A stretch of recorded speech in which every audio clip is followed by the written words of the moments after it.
Hello guys and dolls and welcome back. So today's video is a little bit different. I haven't done one of these like super first impression-y type videos in a while. Well, that's not actually true because like I did the Christian Louboutin one where that was more about a single product. This is sort of like haul meets first impressions and stuff like that. So I just got my order in from Sephora.com. I placed an order for the After Dark palette, I think is what it's called. From Urban Decay. I can't even remember the name of the palette. I just like saw it with all the duochrome colors and I was like, I want that! And then also the D Alchemy Palette. So I'm going to take the items out and show them to you. So this is like a really like raw kind of review. First of all, with Sephora you always get your samples. So this time around I got a concealer and foundation duo from Smashbox. I got a Hugo Boss scent, which I definitely didn't ask for, and the Bare Minerals Bare Pro. This is kind of nice. They do give you 5 different colors. None of these are going to work for me just because I'm like white. So I will find a friend to gift those to. So then moving on to what's inside, we have the Alchemist Holographic Palette. Now I've heard a lot of people say that this is smaller than they expected, and I am experiencing that as well. I did expect it to be just like minorly larger, like maybe a ½ inch all around. But in any case, this is very cute, and I have really high hopes for this because, well, it is very similar to a lot of products that are out there, like the Anastasia Moonchild palette, or a lot of the new MAC highlighters have that sort of beautiful duochromosity to them. I've heard that the textures and the overall like shift in these is really beautiful because the base is really translucent, which also makes it great for using as a transformer over other products. So this is the Urban Decay Afterdark. I'm so excited I can't even say it. Urban Decay Afterdark Late Night Anything Goes palette. Can we talk about this box? It's so beautiful. This is just. This is one where I think I might actually need to keep the box and keep the palette in the box. Okay, so let's go ahead and open it and find out what's on the inside. Ooh. Oh. Ooh. Ah. So it's not quite as holographic. It almost reminds me of like a bubble. You know, like when you're blowing bubbles in your kids or something like, or I'm unnecessarily pluralizing things. I'm just so excited. The packaging on this is just phenomenal. Size-wise, it's very similar. In fact, I believe it's basically identical to the electric palette, which I think is fantastic. So I have very high hopes for this, especially since these are both sort of like themed palettes. They're not supposed to be like a lot of their like naked palettes where it's like a complete look. It's my understanding there are no matte colors in here, so you're going to need to pull from other palettes and things to use this as an eyeshadow combination. I have a little bit of a thing for like iridescent things and like things with rainbow shifts and whatnot, so this is right up my alley and I'm super excited to jump into this. Need the coffee. Alright, so let's go ahead and open it up. Oh my god!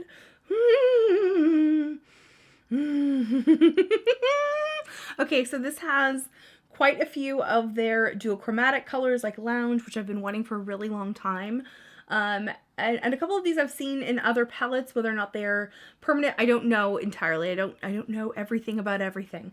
What I do know is that this comes with a cool brush in the middle, very similar to the electric palette. And I think with the release of this, I think we understand why they were discontinuing the electric palette, because they were coming out with like a new version of that theme where it's like a very themed palette. It's a very like specific taste type of palette. When comparing this brush to the one that is in the electric palette, they basically look the same, so that's really cool. It's almost like an opposite thing where this one had purple and then black, and then this one has purple and then black.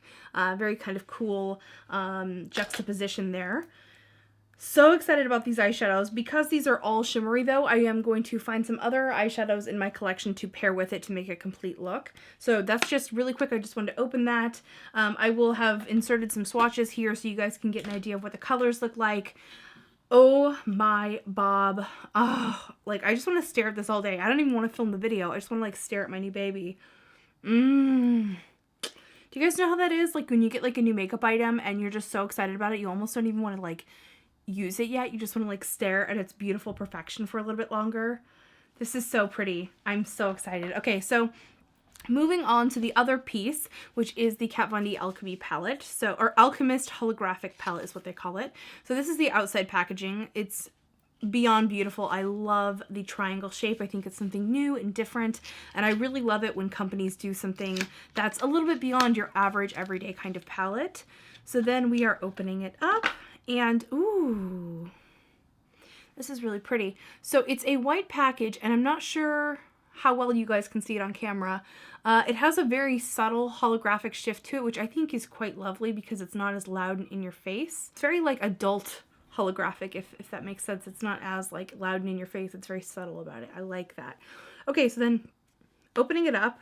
Oh, this is like a minor pet peeve of mine. The A goes this way, but then it opens that way. Minor pet peeve. I'll live. So you open it up and it has a triangular mirror on the inside, which is nice. And then you have the 4 colors. There's a green shift, a violet shift, a blue shift, and a pink shift. I feel, and this is just me, I think that these are kind of small, especially since these are meant to be used all over the face. I think that they definitely could have made them bigger, and like maybe even like quartered off, like, you know, like the points of the triangle or something like that. That would have been very cool, and that would have given you a lot more product.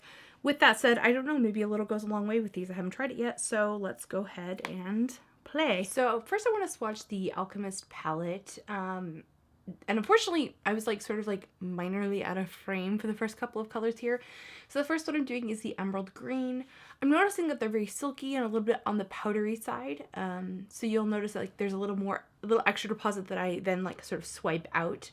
But I'm not dipping in for more color. I'm just sort of smoothing out the initial swatch. This here is the blue, which if you ask me, kind of has a little bit of a greenish look to it, sort of like teal rather than blue. And then here we have the pink. And these are just really, really beautiful. I love that the pink has sort of a peachy fire to it. It's not sort of icy pink. All of these colors are gorgeous. Then for the Afterdark palette, I thought I would show you guys actually me dipping in and sort of how I'm swatching these. I'm doing sort of like a light little swirl around with my finger, and you'll notice I'm not picking up tons and tons of product because what I wanted to do is give you guys an initial laydown of the color, and so you can really see like this one is like insanely pigmented, and as well as this gold here is just crazy pigmented. These are being swatched, you know, obviously finger swatched dry with no primer underneath. That's kind of my go-to way to swatch things for years and years. Is just how I do it. I know some people prefer brush swatches or, you know, whatever. There's so many different methods in which to do swatches, but I feel like anytime you see a live swatch, you're getting a really true representation of what something looks like. For me, brush swatches aren't necessarily accurate either. Really the only thing that's 100% accurate is on the eyelid, and that's just asking too much. My eyelid would be completely raw. So what I'm doing now is I'm building them up, because if I were applying them on my eyes, I would naturally build the color up until I get the opacity that I want. So I'm going to show you guys that these build up beautifully. I mean, some of them are just like, they were crazy pigmented to begin with, but all of them build up beautifully. None of them are really translucent after they have initially been built up. Okay guys, so the remainder of this review is actually being filmed on a completely different day. The day that I was filming the review initially, I actually found out about Debbie Reynolds passing away. And not to make this video all doom and gloom and everything, but I really like Debbie Reynolds, and the fact that she was Carrie Fisher's mother just kind of compounds the whole thing. And then that on top of George Michael, it's just been a really, really rough week. So, and this guy is so stressed out right now because Papa's not at home right now. So to continue on with this review, I have now played with these now for a little bit longer than I would have in the initial video, because I was going to do like total first impressions, and now I actually can review them based on having used them a bit. The Afterdark palette is definitely not a standalone palette. This is a palette full of either jewel tone eyeshadows or, oh my god, he's licking the back of my neck. I love you. Oh my goodness. My review of this palette is that I really love it for what it is. And if you want it to be something other than what it is, you're not going to be happy with it. Like, there are no mattes. There's no highlight color. There's no deep dark color. This is a palette of lid shades. That's what it is. And if you are just like get all hot and bothered for like sexy duochromes and jewel tones and like metallic eyeshadows, say hello to your new best friend, because it's pretty awesome. There are a couple of eyeshadows that I think like on first swipe are kind of on the sheerer side, and that would be Paralyzed,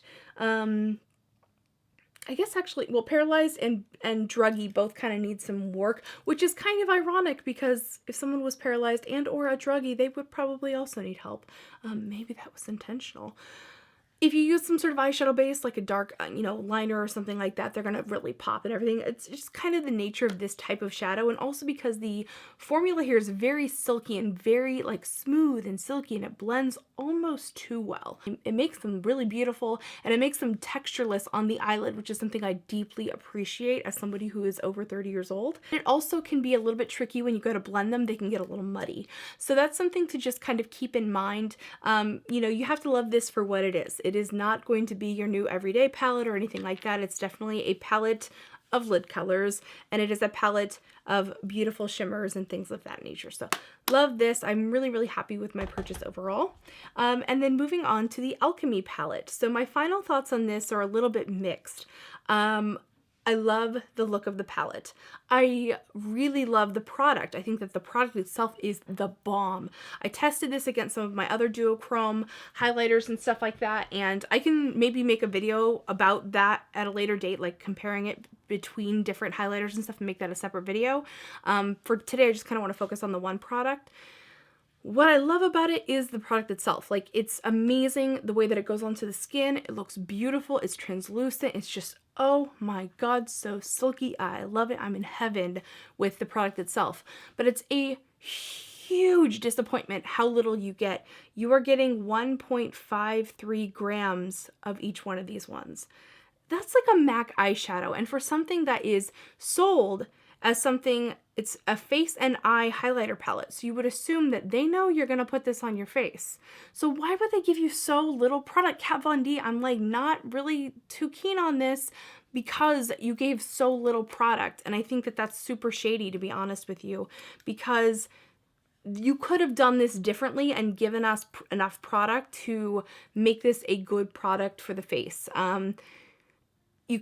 I don't know if this shape is conducive to putting in more product. Obviously, this is kind of awkward, but you could have made a larger triangle. You could have done a different shape. You could have done so many different things. And I'm just being like super blunt right now. I really am displeased with how little product you get.